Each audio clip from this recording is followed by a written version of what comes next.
Hello guys, నేను Girija.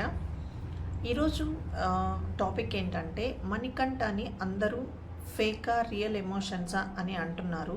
Sympathy game play చేస్తున్నాడు అని చెప్పేసి అంటున్నారు.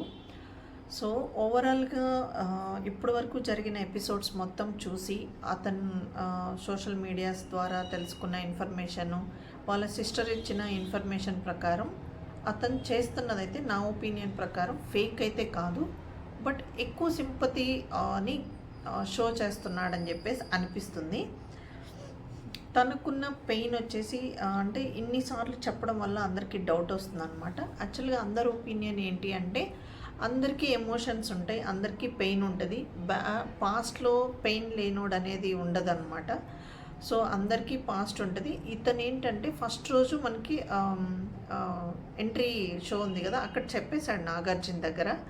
అయిపోయింది. తర్వాత మళ్ళీ రూమ్ లోపలికి వెళ్ళిపోయిన తర్వాత కూడా ఫస్ట్ డే అది, సెకండ్ డే అది. నేను 2.5 years 4 గోడల మధ్య ఉండిపోయాను. అక్కడ నుంచి వచ్చేసి నా వైఫ్తో సరిగా రిలేషన్ లేదు, చాలా ప్రాబ్లమ్స్ ఫేస్ చేశాను. సో ఇవన్నీ చెప్తా వచ్చాడనమాట. అందరికీ కొంచెం సాఫ్ట్ కార్నర్ ఉంటుంది కదా, సో ఆ విధంగా అనుకున్నాడు. సో అంటే తను మింగిల్ అవ్వడానికి అందరితో టైం పడుతుంది నాకు అన్నాడు. ఇంకొక పాయింట్ మనం అక్కడ గమనించాల్సింది ఏంటంటే అతను ఇది నాకు చాలా బెస్ట్ అవకాశం, ఇదే నాకు లీస్ట్ అవకాశం అని చెప్పినప్పుడు, ఆ అవకాశం వచ్చినప్పుడు తను ఫుల్ ఫ్లెడ్జెడ్గా యూజ్ చేసుకుంటే బాగుంటుంది అనేసి నేను అనుకుంటున్నా.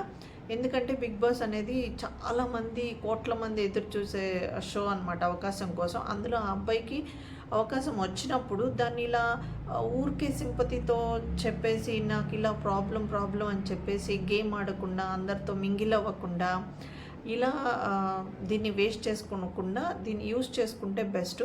మీరు గమనించినట్లయితే లాస్ట్ 2 seasonsలో కూడా విశ్వ ఎప్పుడు ఏడుస్తూ ఉండేవాడు. వాళ్ళ బాబుని నేను మిస్ అవుతున్నా, ఫీజు కట్టడానికి కూడా నాకు డబ్బులు ఉండేటి కాదు అన్నాడు. కానీ బయటకు వచ్చేసి BMW కారు కొన్నారు. అప్పుడు ఫుల్ నెగిటివిటీని ఫేస్ చేశాడు విశ్వ కూడా. సో ఆ సింపతిని చూసి అయితే ఎవ్వరూ విశ్వాన్ని లోపలైతే ఉంచనే లేదు. కొన్ని రోజులకి ఎలిమినేట్ చేసేసారు కదా. అలాగే ఈ అబ్బాయి కూడా ఉన్న క్యాపబిలిటీని యూస్ చేసుకొని గేమ్స్ బాగా ఆడి, అంటే ఫిజికల్గా గేమ్స్ ఆడలేకపోయినా కనీసం మన అభిజిత్ లాగా కొంచెం బుద్ధి యూజ్ చేసైనా గేమ్స్ ఆడొచ్చు, గెలవచ్చు, అందరితో కలివిడిగా ఉండేసి చేసుకొని ముందుకెళ్ళినా కొంచెం బాగుంటుంది. అలా కాకుండా ప్రతి షోలో ప్రతి డేకి ఒకసారి 2 సార్లు నా పాస్ట్ ఇలా ఉంది అని ఏడ్చుకుంటా, ఈ నిన్నటి ఎపిసోడ్లో అయితే మరి చాలా ఎక్కువ ఎమోషనల్ అయిపోయాడు.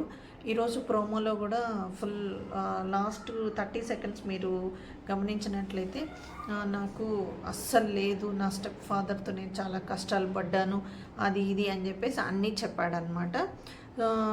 అంటే అతని పెయిన్ ఫేక్ అని ఎవరు అనట్లేదు. వాళ్ళ చెల్లి ఇచ్చిన ఇన్ఫర్మేషన్ ప్రకారం కూడా ఈ ప్రాబ్లమ్స్ అయితే ఫేస్ చేశాడు. బట్ అంటే దాని నుంచి బయటికి అయితే రావాలి, నెక్స్ట్ దాన్ని అయితే చేయాలి కదా, ప్రాసెస్ అయితే ముందుకైతే వెళ్ళాలి. సో అవన్నీ కాకుండా జనాల్లో సింపతి కోసం, అంటే సింపతిని చెప్తేనే ఉంటాను అన్న థాట్ కాకుండా, అంటే మేబీ తనకి ఎన్నిసార్లు చెప్తున్నాడు అని తెలిసి ఉండకపోవచ్చు. ఎందుకంటే హౌస్లో వాళ్ళు ఏమేం చేస్తారో వాళ్ళకే తెలియదు కాబట్టి.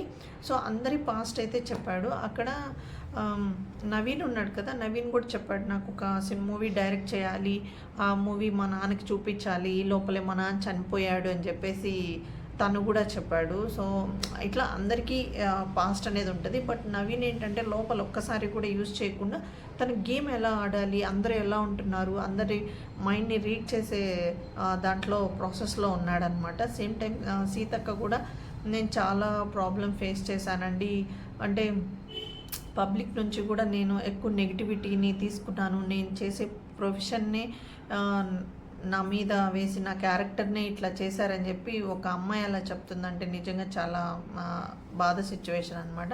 ఆ అమ్మాయి కూడా అంత సిచ్యువేషన్ని ఫేస్ చేసి కూడా ఇప్పుడు హ్యాపీగానే అక్కడ ఉంటుంది. ప్లస్ తను కూడా ఎప్పుడు ఈ సింపతి కార్డ్ని అయితే యూజ్ చేయలేదు. దీన్ని సింపతి అని ఎందుకు అనుకోవాలి, పాజిటివ్లో అబ్బాయి మేబీ చిన్న వయసులోనే అంత ప్రాబ్లమ్ని ఫేస్ చేసే లోపల తట్టుకోలేకపోయాడేమో అని కూడా పాజిటివ్గా కూడా థింక్ చేయడానికి ఛాన్సెస్ ఉన్నాయి. ఎనీవే ఈ వీక్ ఎలిమినేషన్‌లో అయితే ఉన్నాడు. సో, జనాలు అతని పెయిన్‌ని ఎలా రిసీవ్ చేసుకుంటున్నారు? కొంతమంది పాజిటివ్‌గా తీసుకుంటున్నారు. కొంతమంది నెగెటివ్‌గా తీసుకుంటున్నారు. బట్ అతనికి ఇప్పటి వరకు ఉన్న గ్రాఫ్‌లో అయితే తను డేంజర్ జోన్‌లో అయితే లేడు. బట్ ఫ్యూ పీపుల్స్ డేంజర్ జోన్‌లో ఉన్నారు. ఇంకొకొచ్చేసి ఇంకా ఆదిత్య ఓం అసలు ఏం చేస్తున్నాడో షోలో ఉండి కూడా నాకైతే అర్థం అవ్వట్లేదు. ఓకే. ఫైనల్‌గా నా కంక్లూజన్ ఏంటి అంటే, మణికంఠ ఫేక్ సింపతి అయితే క్రియేట్ చెయ్యట్లేదు. తనకున్న పెయిన్‌ని అయితే ఎక్స్‌ప్లెయిన్ చేస్తున్నాడు. బట్ ఇది ఇలా పోర్ట్రేట్ అవుతుందని తనకు కూడా మేబీ తెలిసుండకపోవచ్చు. బట్ నాకైతే అంత సింపతి క్రియేట్ చేస్తున్నాడు, కావాలనే చేస్తున్నాడు. అంటే ఎపిసోడ్స్‌లో తనకిలా పోతుందని తెలిసి కూడా ఇలా ఇన్నిసార్లు ప్రెస్ చేస్తున్నాడు ఆ పాయింట్‌నని నేను అనుకోవట్లేదు. మేబీ మీకు అనిపిస్తే కామెంట్ సెక్షన్లో చెప్పండి. ఇది తను కావాలని చేస్తున్నాడా? తనకి ఆ ఎమోషన్ అలా ఎక్స్‌ప్రెస్ చేస్తున్నాడా? అతను ఫేస్ చేసిన పెయిన్ అలాంటిదా అనేది మీకు ఎలా అనిపిస్తుంది అనేది కామెంట్ సెక్షన్లో చెప్పండి. ఇఫ్ యూ లైక్ నా రివ్యూ మొత్తం మీకు నచ్చినట్లయితే లైక్ చేసి, షేర్ చేసి, సబ్స్క్రైబ్ చేసుకోవడం మాత్రం మిస్ అవ్వద్దు. మీకు తెలుసు యూట్యూబ్ అల్గారిథం యాక్చువల్గా లైక్స్, కామెంట్స్ ఎక్కువ ఉంటేనే ఇంకొంతమందికి పుష్ చేస్తుంది. సో ఒక లైక్ చేసి కామెంట్ చేయండి. సబ్స్క్రైబ్ చేసుకోవడం మాత్రం అస్సలు మిస్ అవ్వద్దు. మళ్ళీ వీడియోతో మళ్ళీ వస్తాను. Thank you so much guys.